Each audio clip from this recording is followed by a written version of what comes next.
Before you fall in love with Acreage in rural Burlington, there are a few questions most buyers don't think to ask. Like, can you even expand the house, or does the Conservation Authority control your lot? Is that septic system 25 years old and 40,000 away from replacement? Will your internet actually support remote work, or are you hotspotting from the driveway? And when it's time to sell, who is the buyer pool? If you are looking to purchase a rural property, download my rural property due diligence checklist before your next showing. The link is in the description and the QR code is right here. It walks you through exactly what to evaluate so you don't make an expensive mistake. So now let's talk about why half of Burlington is still rural. Not suburban, not new development, no sidewalks and plazas. Rather, fields, escarpment, two-lane roads, horse farms, silence. When most people think of Burlington,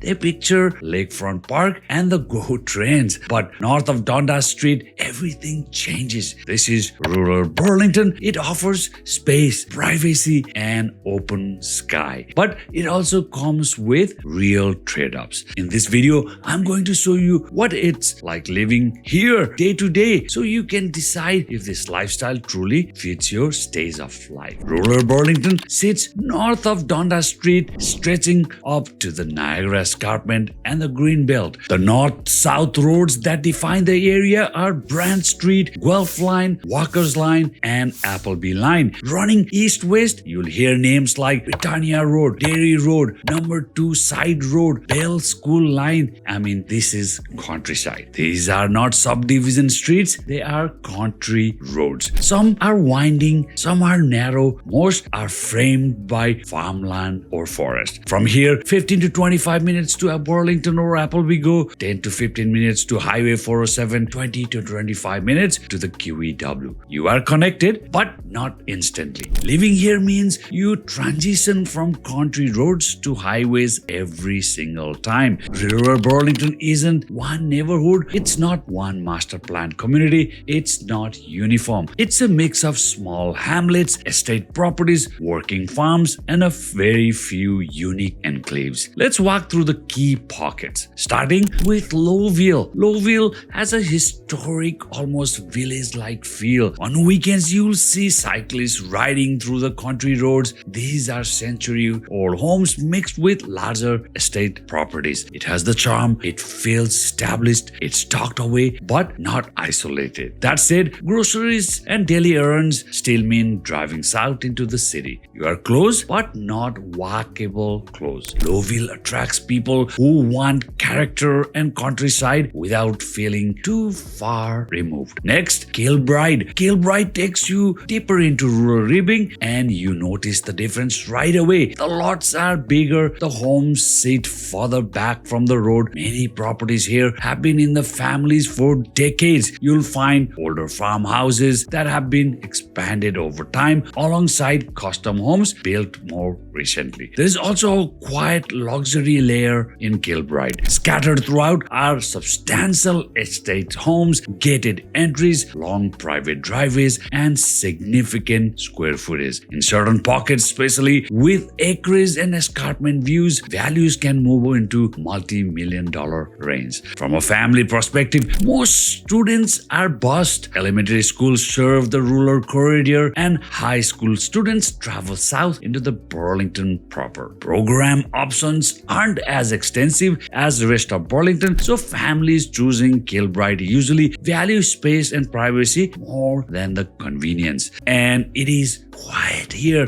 No plaza traffic, no subdivision noise, just open sky, farmland, and the escarpment in the backdrop. If you want real country living without Burlington's boundaries, Kilbride is where that exists. Next, Cedar Springs. Brand Street becomes Cedar Springs Road north of Dundas Street. And if you continue driving, this is the same road that will take you to Kilbride. Along the road, you will find various Cedar Spring pockets, a little bit different from the rest of rural Burlington. It's very much golf oriented. In fact, 3 golf courses are right next to each other. It's more structured. You will feel surrounded by nature, but it's more managed environment. And convenient?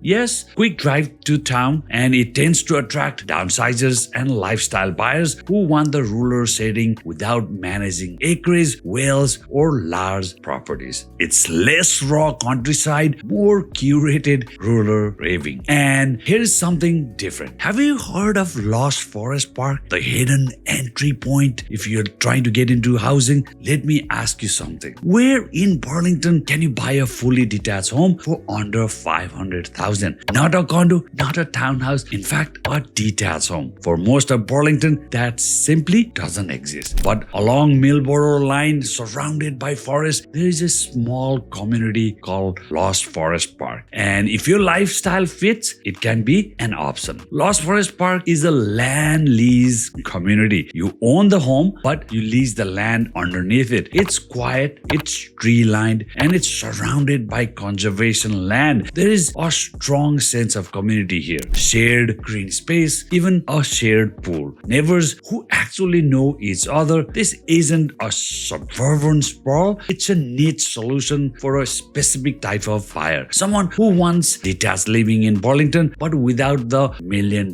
price tag. And no, it's not a trailer park. It's not ideal for someone focused on long-term land equity. It's better suited for buyers prioritizing affordability, simplicity, and lifestyle over the land ownership. And viewed through that lens, Lost Forest Park becomes a very interesting conversation. Now, let's move on to the Bluffs, Escarpment's prestige. And if Kilbride represents authentic countryside, the Bluffs Way represents estate-level rural living. Centered around the Bluffs Way, this enclave is one of Burlington's most prestigious rural addresses. There are large wooded lots, often around 2 acres or more. Homes are set well back from the road, strong privacy in every season. These aren't production homes. They are custom-built homes, mainly in the 5,000 to 7,000 square feet range or even larger, designed with intention and high-end finishes. In recent years, properties here have traded in the $3 million to $7 million price range, depending on lot size, views, and the level of finishes. What makes the Bluffs special is the balance. It definitely feels secluded, private, surrounded by nature, yet you are still within a reasonable drive to downtown Burlington. Highways and everyday amenities are also close by. If you're looking for estate-level privacy without leaving the city boundaries, this is where conversation should start. Rural Burlington quietly holds one of the strongest golf concentration in Halton. Burlington Springs Golf and Country Club, Hidden Lake Golf Club, Lowville Golf Club, Mount Nemo Golf Club, you name it. For executive buyers or semi-retired professionals, this matters. You can live within from the course, not 30 minutes across town. Nature is the centerpiece here. At the heart of this area is Niagara Escarpment. Mount Nemo Conservation Area offers cliff views, hiking, and access to even the Bruce Trail. You'll see cyclists riding the Loville Loop, horse farms, fields that change color with the seasons.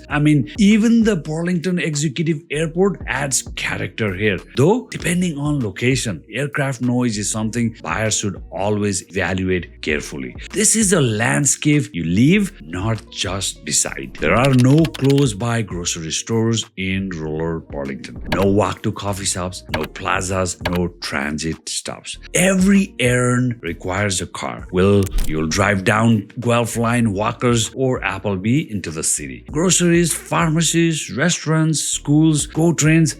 Yes, you gotta drive. For some people, that's peaceful. For others, it's inconvenient. Winter driving also matters. Snow removal is your responsibility, and you might have a very long driveway, so factor that in. You trade essentially convenience for space. Rural Burlington has overwhelmingly detached homes. You'll find century farmhouses, 1970s, 1990s rural brills, custom estate homes from the early 2000s onwards, acreage properties, occasional teardown builds, and the lot sizes ranges from half acre to several acres. Now, let's take a look at some active listings on Realtor.ca to get some idea of what's actually selling in rural Burlington. So right here, some active listings right now in rural Burlington, almost 56 of them. Properties almost $13 million here. If you're looking for just the land, $8 million. Nice house, $6.8 million here. And this is sort of the homes that you see. There you go. Look at this property, which is amazing, on the Cedar Springs Road, under $5 million. Fantastic looking property. You got pretty much everything that you can ask of. Unbelievable backyard here. Front looks amazing. Just spectacular. Lots of big properties. You even have your own basketball court, your pool, cabana. Look at this inside, just spectacular. And people think rural Burlington is farmland. No, luxury does exist here. Here's another property, gorgeous. It's almost $6.8 million. This is what it looks like. So luxury exists right here in rural Burlington. Just spectacular homes. Look at it, custom built. Here, if you're looking for $2.3 million, you have that option too. Good looking house. Looks beautiful, modern inside. So if you're looking for, look at the view from each of these windows. If you're looking for rural properties, budget tight, $2.3 million can get you this as well. Under $1 million property here. Nice cottage looking property. So yeah, endless possibilities.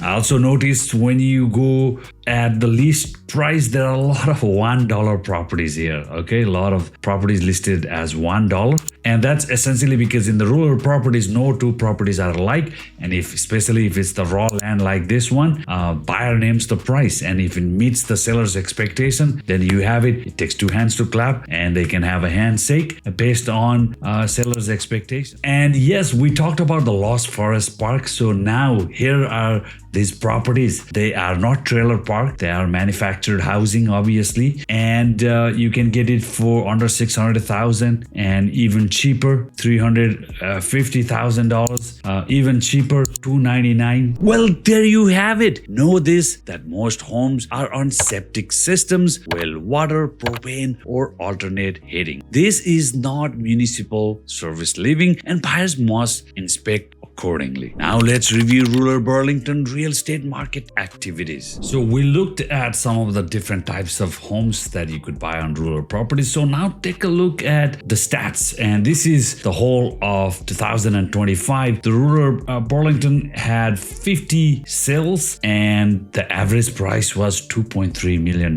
And if we look at the properties type, obviously detached makes the majority. These others means they are probably a detached property alongside the farmlands or truly farmlands as well, because we saw some properties that were listed for $1. So this is what it looks like. The annual volume turnover is around 50, and price range all over the place. 4 sold above $5 million mark, between 3 and 5 million, 6, and so it spreads around. And there is property that sold under $400,000, and I'm sure that's the Lost Forest Park, a modular home that sold for it. So this is your annual turnover stats right here. Now at the time of this video in February 2026, rural properties, there are about 35 active listings. The average list price is almost $2.8 million.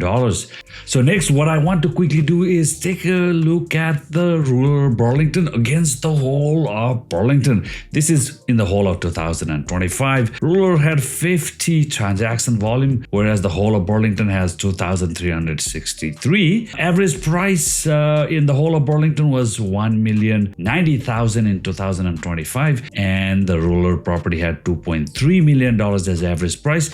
This is a 10-year history of rural Burlington, and if I look at something, it's the months of inventory. Right now we have 23 months of inventory. Because why? Rural property takes a long time to sell. It's a unique property. Every property is different, and you have to really find that buyer that loves your property. In the whole month of January of 2026, only 2 sold. So that's why your months of inventory is so high. Even during the peak, of January 2022, when things were going crazy, the volume was only 8. And at that time, average days in the market was 11. And months of inventory was just 1.1, which means essentially everything that came on the market was selling. So this is interesting. Median price, if we go back to January 2016, 845. January 10 years later shows 1.9 million. Number of active listings. I mean, look at it. This is in the 10-year high. We got 47. 31 was in 10 years ago. And when the market was really at peak, there were only 9 listings. So, if you're buying rural, think about resale side as well. It's hard to sell. So negotiate hard. Right now, you can get an amazing deal. I do have a dedicated Rural Burlington page on my own website. Go check it out there. If there are any properties of your interest, give it a call and we can go discover them. Because inventory is limited, turnover is typically low. That means when the right property hits, you move quickly. But resale can take longer. The buyer pool is smaller, more selective, more lifestyle specific. So liquidity matters here. Schools serving rural Burlington typically require busing. There are fewer program selections compared to the rest of the Burlington. If your priority is specialty programs, walkability, or proximity, this may feel limiting. If your priority is space and quiet, it may feel ideal. Families here tend to value independence, nature, and privacy. Now, let's talk about pros and cons and the real trade-off. For pros, countryside living, peaceful and quiet, privacy, large acreage, air quality, night sky visibility, and then limited development pressure. For the cons, car dependency, no walkability, higher property taxes, septic and well maintenance, higher heating costs, long driveways, snow removal, and internet limitations in some pockets. Smaller buyer pool when you are reselling. This is not about right or wrong, it's about the fit to your lifestyle. Rural Burlington is ideal for remote professionals, luxury acreage buyers, golfers, buyers upgrading from subdivision lots. It's not ideal for daily downtown Toronto commuters, condo lifestyle seekers, family needing walking to school. Buyers are uncomfortable managing private utilities. Those wanting new subdivision convenience, nope, this is not for you.